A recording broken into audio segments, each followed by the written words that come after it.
È stata un'esperienza sicuramente importante, valida, formativa anche per quanto mi riguarda, perché mi ha sicuramente fatto imparare tante cose di questo mondo che è sempre bello, affascinante e che ha caratterizzato tutta la mia vita, prima da atleta e poi da dirigente sportivo.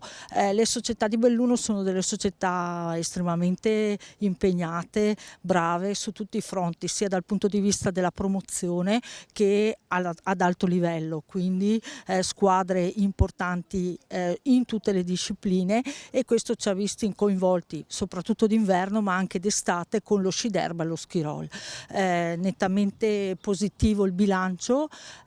soprattutto di questo quarto mandato, che è stato caratterizzato dal periodo del Covid, dove abbiamo cercato di aiutare le nostre società, ma loro sono state estremamente brave, puntuali nel rispetto delle regole e nel far praticare comunque ai giovani atleti l'attività sportiva, che non è stata una cosa da poco, perché io lo dico sempre, l'ho detto sempre nel periodo del Covid e anche nel post-Covid, che siamo stati veramente dei privilegiati, perché abbiamo potuto far fare lo sport ai nostri ragazzi mantenendoli quindi ad un livello di vita pressoché normale. Le scuole erano ferme, la socializzazione era ferma e i club con l'attività hanno permesso che i ragazzi non si isoli. Penso che questo nel periodo Covid è stato per noi il più grande successo.